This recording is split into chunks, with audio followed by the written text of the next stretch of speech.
जाधवराव केचे, श्री रणजितसिंह विजयसिंह मोहिते पाटील, श्री संजय किसनराव केनेकर या सन्माननीय सदस्यांना निरोप देण्यासंबंधीच्या बाब आता घेण्यात येत आहे। सभागृहाचे नेते आणि राज्याचे उपमुख्यमंत्री शिंदे साहेब या संबंधीचा प्रस्ताव मांडतील। सभापती महोदय, आज आपण नाव घेतल्याप्रमाणे 9 सदस्य निवृत्त होत आहेत। विधान परिषदेमध्ये अनेक विषयांवर साधक बाधक चर्चा होतात। कधी कधी सत्ताधारी आणि विरोधकांमध्ये आरोप प्रत्यारोप देखील होतात। पण आज आपण सगळे एका हळव्या वळणावर उभे आहोत। आज या सभागृहातले 9 सदस्य निवृत्त होत आहेत। किती टाळलं तरी हे निरोपाचं वळण काही आपल्याला टाळता येत नाही आणि निरोप देणाऱ्यांची आणि निरोप घेणाऱ्यांची इच्छा नसली तरी थांबा आला असल्याने थांबावंच लागतं।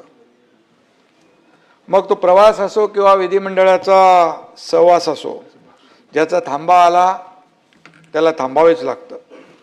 आणि सध्या चैत्र नवरात्रोत्सव आहे।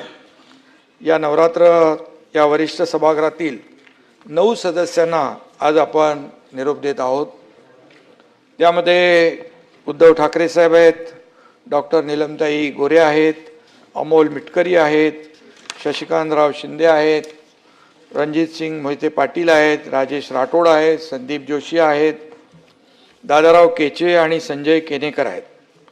हे आपले 9 सहकारी कार्यकाळ पूर्ण झाल्याने आज निवृत्त होत आहेत। गेल्याच आठवड्यामध्ये राज्यसभेतील काही सदस्यांच्या निरोप समारंभात या देशाचे लोकप्रिय प्रधानमंत्री नरेंद्र मोदीजी यांनी भाषणात सांगितलं, ते म्हणाले, राजकारणात पूर्णविराम कधीच नसतो।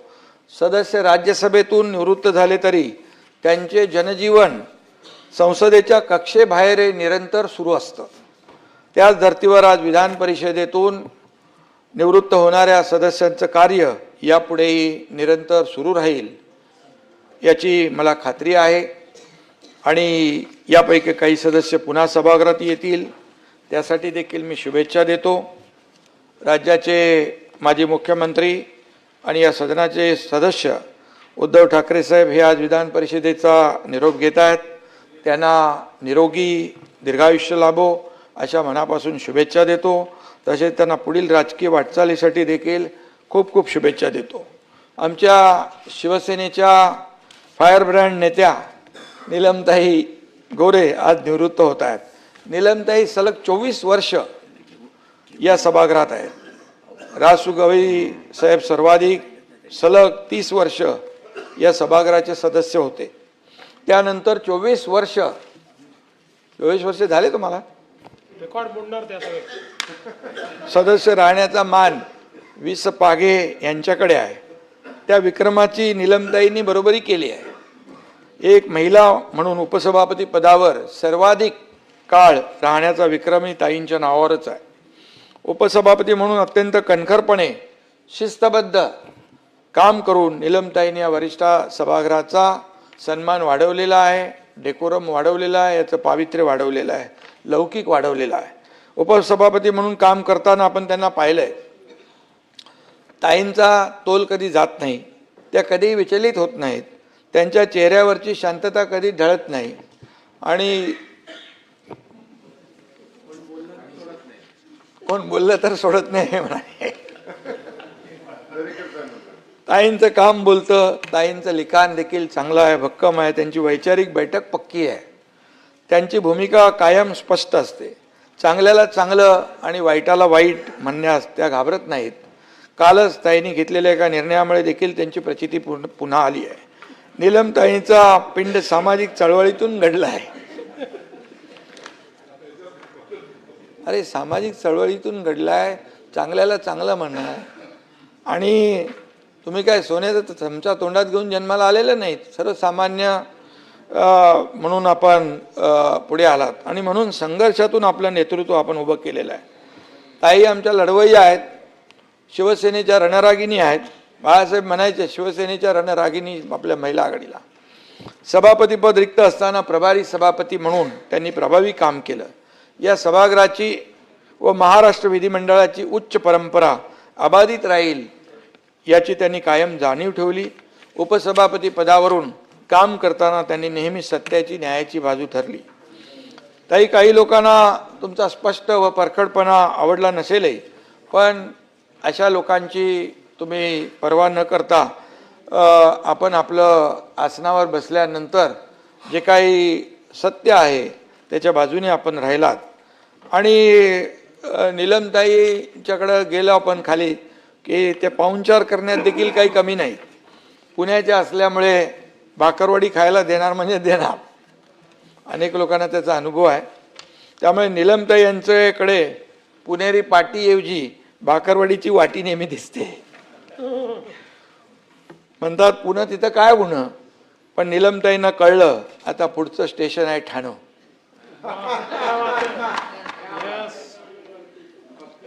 कारण बाळासाहेबांचे विचार आहे ठाण्यानेच जपले, वाढवले, जोपासले.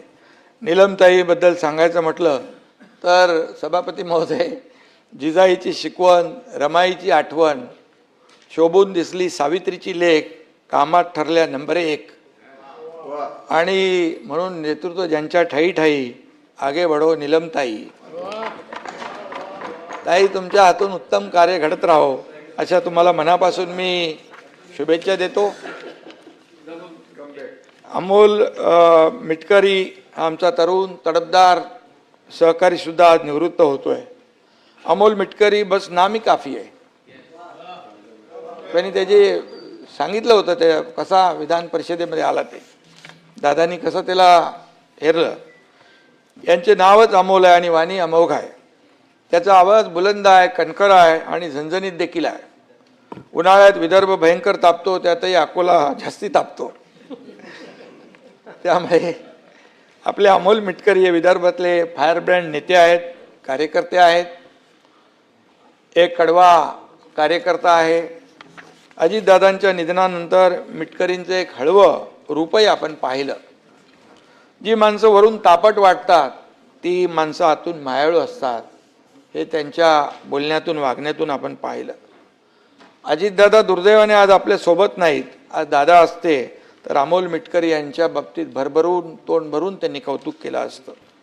दादांच्या जाण्यामुळे मिटकरींचं कधीही न भरून येणारं नुकसान झालंय, सगळ्यांचंच झालेलं आहे. छत्रपती शिवाजी महाराज, शाहू महाराज, ज्योतिबा फुले आणि डॉक्टर बाबासाहेब आंबेडकर यांच्यावर तासभर व्याख्यान देऊ शकेल असा मिटकरींसारखा तरुण नेता आज तरी सध्या राजकारणात नाही आहे. घड्याळाच्या काट्यांची गती कशी आहे याची उत्तम समज त्यांना आहे. आणि अमोल तरुण आहे, त्याच्यापुढे अजून मोठी राजकीय कारकीर्द आहे. त्यामुळे ते आपल्याला वेगवेगळ्या वळणावर भेटत राहतील. ते संत साहित्याचाही अभ्यास करतात. त्यामुळे आज निरोप घेताना संत तुकारामांचा एक अभंग म्हणून मी त्यांना शुभेच्छा देतो.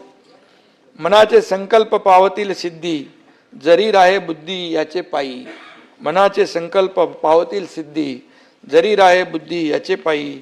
तुका म्हणे मज धाडिले निरोप, मार्ग हा सोपा सुखरूप. आणि आता सोपा सुखरूप मार्ग कुठला, अमोल मिटकरी तुम्ही ठरवा आणि तुकोबाराया तुम्हाला नेहमीच मार्गदर्शन करत राहतील. शशिकांत शिंदे हे देखील निवृत्त होत आहेत. शशिकांत शिंदे आणि माझा जन्म एकाच मातीतला आहे. आम्ही दोघंही साताऱ्याचे सुपुत्र आहोत. त्या दोघंही शिंदे, त्यामुळे आमचं नातं तसं गावकीचं भावकीचं आहे. साताऱ्याची माती झुंज करायला, लढायला शिकवते. कामगार चळवळ असो किंवा माथाडी कामगारांचे प्रश्न असो, शशिकांतजी आपण नेहमीच अग्रभागी राहिलेला आहात आणि सर्वसामान्यांच्या लढ्यामध्ये त्यांना न्याय देण्यासाठी पुढे राहिलात. सर्वसामान्यांच्या अडीअडचणी सोडवण्यासाठी जीवाचं रान करणारा गडी अशी तुमची ओळख आहे. आणि म्हणून शशिकांतरावासारखा सर्वसामान्यांसाठी भांडणारा नेता या सभागृहाची शान आहे. शशिकांतरावांचं मित्रमंडळ मोठं आहे, त्यामुळे त्यांना मित्र संपदा मंत्री म्हटलं तर वावगं ठरणार नाही. मंत्री होते तुम्ही. त्याचबरोबर साताऱ्यातल्या जो काही घटना झाली त्याच्याबद्दल बऱ्याचदा चर्चाही झाली. आपण घेतलेली भूमिका देखील सभागृहाने पाहिलेली आहे. आणि म्हणून काही जणांनी घटनेचं राजकारण करण्याचाही प्रयत्न केला, परंतु शशिकांतजींनी सत्याची बाजू घेतली. शिंदे किसी से डरते नहीं और मैदान छोड़ के भागते नहीं हे दाखवलं तुम्ही. त्यामुळे शशिकांतजी एका पक्षाचे प्रदेश अध्यक्ष पण आहेत. त्यामुळे सभागृहात नसला तरी तुमच्या अशी कोणत्या ना कोणत्या कारणाने आपली संबंध येतच राहतील. भावी राजकीय आणि सामाजिक वाटचालीसाठी मी आपल्याला शुभेच्छा देतो. एक शेर बोलतो तुमच्यासाठी. मुसाफिर है हम भी, मुसाफिर हो तुम भी, मुसाफिर है हम भी, मुसाफिर है तुम भी, हर मोड़ पर फिर मुलाकात होती रहेगी. रणजित सिंगजी सभापती महोदय, रणजित सिंगजी मोहिते पाटील हे देखील निवृत्त होत आहेत. सहकार क्षेत्रातील आपला मोठा वारसा आहे. ग्रामीण अर्थव्यवस्था कशी बळकट करायची याचं उत्तम ज्ञान आपल्याला आहे. सोलापूर जिल्ह्याच्या विकासासाठी आणि शेतकऱ्यांच्या ग्रामीण प्रश्नांसाठी आपण दिलेलं योगदान अतिशय महत्त्वाचं आहे आणि आपल्या अभ्यास वृत्तीचा सभागृहाला नेहमीच फायदा झालेला आहे. आजोबा शंकरराव मोहिते पाटील आणि वडील विजयसिंग मोहिते पाटील यांच्याकडून सहकाराचा वारसा आपल्याला लाभलेला आहे. त्यामुळे विधान परिषदेतही आपण सतत सहकाराची आणि सहकार्याची भूमिका घेतलेली आहे ही सगळ्यांनाच माहीत आहे. आणि विनाकारण संघर्ष, अकारण टीका, वादविवाद आपल्या स्वभावात कधी दिसला नाही. आणि त्यामुळे मी आपल्याला एवढंच सांगतो की आपल्याला पुढच्या वाटचालीत देखील मी मनापासून शुभेच्छा आपल्याला देतो. राजेश धोंडीराम राठोड हे देखील निवृत्त होत आहेत. राजेशजी जो वरिष्ठ सभागृहातील एक शांत आणि संयमी व्यक्तिमत्व म्हणून सगळेजण आपल्याकडे पाहतात. समाजातील वंचित आणि उपेक्षित घटकांच्या प्रश्नावर आपण या सभागृहात वेळोवेळी प्रकाश टाकलाय. ग्रामीण भागातील विकास कामं आणि पायाभूत सुविधा यावर आपला नेहमी भर असतो. सामाजिक उपक्रमांद्वारे वंचित घटकांना मदत करणं, त्यांना न्याय मिळवून देणं अशा प्रकारचा परोपकारी स्वभाव आपल्या वागण्यातून नेहमी जाणवला. स्थानिक प्रश्नांना शासन पातळीवर या सभागृहाच्या माध्यमातून देखील मांडण्याचं काम आपण केलं आणि त्यांना देखील न्याय मिळवून देण्याचं काम आपण केलेलं आहे. सभागृहात विरोधी पक्षाची गरज असते, त्यातही राजेश राठोड यांच्यासारखे शिक्षण क्षेत्रातील लोकप्रतिनिधी यांची देखील आवश्यकता असते. आपलं योगदान, सुस्वभाव सभागृहाच्या कायम स्मरणात राहील आणि म्हणून आपल्याला पुन्हा एकदा मनापासून शुभेच्छा देतो. संदीप भाऊ जोशी, दादाराव केचे आणि संजयराव केनेकर या 3 सदस्यांची साथसंगत मला वाटतं आपण वर्षभरच 13 महिने या ठिकाणी लावली. पण या एका 13 महिन्याच्या काळातही या सभागृहात आपली चमक त्यांनी दाखवली आणि त्यांनाही मी भावी वाटचालीसाठी शुभेच्छा देतो. संदीप जोशी म्हणजे आपले नागपूरकर, कला क्रीडा साहित्य क्षेत्रात माहोल करणारा माणूस. नागपुरात संदीप भाऊ का माहोल अलग माहोल आहे. कुठे गेले? कारण नागपूर महापालिकेचे ते महापौर होते आणि विधान परिषद सदस्य असा आपला प्रवास यशस्वी ठरला आहे. तुम्ही राजकारणातील तरुणांसाठी खऱ्या अर्थाने एक प्रेरणास्थान आहात. युवकांचे प्रश्न आणि शहराचा विकास यावर आपली पकड आहे. संदीपराव राजकीय नेत्यातला कार्यकर्ता जोपर्यंत जिवंत आहे तोपर्यंत तो कधी संन्यास घेऊ शकत नाही. संन्यास घेतो म्हटले होते का ते? अरे तुम्ही असताना कसं काय संन्यास? परत आणला त्यांना, परत आणला संन्यासातनं परत आणला. तोपर्यंत तुम्ही ते हाडाचे कार्यकर्ते, त्यामुळे संन्यास घेण्याचा विचार त्यांनी बदलला आहे आणि आता 6 महिने काय ब्रेक घेत आहे आणि त्यामुळे त्यांनी बदलला विचार. आणि मला वाटतं देवेंद्रजी त्यांचं पुढचं प्रवासाचं तिकीट नक्की ठरवतील आणि त्यांनी आता 6 महिन्याचा ब्रेक घेतो म्हणून जाहीर केलेला आहे. संदीपराव कुठं बाहेर गेलेत वाटतं? नाही. आजारी. तर त्यांना देखील मी सांगू इच्छितो, त्यांना निरोप आता जाईलच. संदीपरावांना सावजी खाऊन कंटाळा आला असेल तर आमच्या ठाण्याची मामलेदार मिसळ खायला या, ते पण झणझणीत आहे. आणि म्हणून त्यांना देखील मी मनापासून शुभेच्छा देतो. दादारावजी केचे, आपला साधेपणा हीच आपली खरी ओळख आहे आणि खरी श्रीमंती आहे. आपला खांद्यावरचा नारंगी रंगाचा गमछा आपल्या साधेपणाची ओळख आहे. आणि म्हणून आपल्या मतदारसंघातल्या जनतेशी असलेली जी काही नाळ आपली आहे, सर्वसामान्यांशी जे काही संबंध आहेत ते जोपासलेत आपण, आणि जी काही बांधिलकी सर्वसामान्यांशी आपण जोपासलेली आहे ती खऱ्या अर्थाने वाखाणण्यासारखी आहे. तळागाळातल्या कार्यकर्त्याला न्याय देण्याची जी काय भूमिका आणि भावना आपण या ठिकाणी मांडलेली आहे. या सभागृहाच्या माध्यमातून देखील आपण अनेक वेळा सर्वसामान्य गोरगरिबांना न्याय देण्यासाठी त्यांचे प्रश्न या ठिकाणी हिरिरीने मांडताना आपण पाहिलेलं आहे.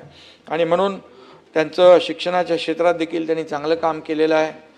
दादाराव यांना पुढील राजकीय वाटचालीस देखील मी मनापासून शुभेच्छा देतो. आता संजय किसनराव केनेकर, मराठवाड्याच्या मातीतून आलेले एक धडाडीचं नेतृत्व आहे. सभापती महोदय, संभाजीनगरचे माजी उपमहापौर म्हणून आपण लोकांचे प्रश्न सोडवलेत. पक्ष संघटना आणि लोकसेवेचा या ठिकाणी समतोल उत्तम प्रकारे साधला आहे. विद्यार्थी परिषदेपासून ते पक्षाच्या संघटनेपर्यंत विविध पातळीवर त्यांनी काम केलेलं आहे. म्हाडाचे अध्यक्ष म्हणून देखील काम केलं. आणि म्हणून त्यांच्या परिचय वाचताना अभिनयाची आवड आहे असं त्यामध्ये म्हटलं आहे. संजयराव ज्याला अभिनय करता येतो त्याला राजकारणात देखील चांगला स्कोप असतो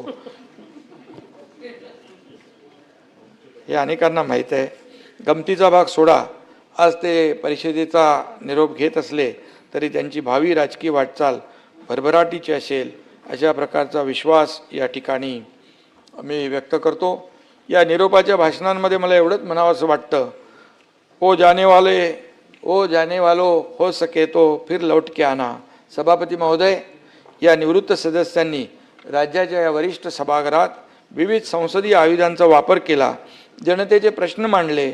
महाराष्ट्राचं हे वरिष्ठ सभागृह जे आहे हे खऱ्या अर्थानं वरिष्ठ आहे. त्याचा नावलौकिक उंचावण्यासाठी या जी काही कामगिरी या सर्व सदस्यांनी केलेली आहे याची दखल विधिमंडळाच्या कामकाजाच्या रूपाने इतिहास म्हणून नक्कीच घेईल. आणि येणाऱ्या पिढ्यांना या कामकाजाच्या नोंदीतून अभ्यासही करता येईल, त्यातून प्रेरणा घेता येईल असा मला विश्वास या ठिकाणी वाटतोय.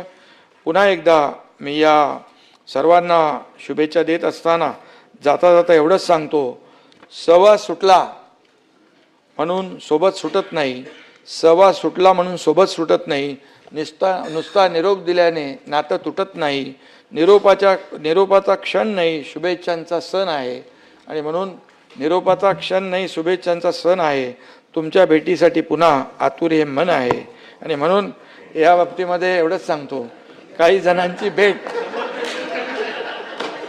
सगळ्यांसाठी रे बाबा.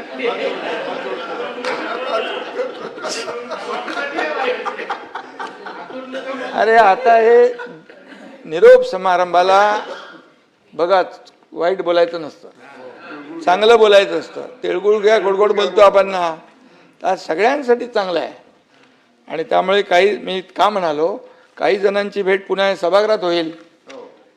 काही जण प्रत्यक्ष फील्डवर काम करताना भेटतील, काही जण निवडणुकीच्या रिंगणात समोरासमोर असतील.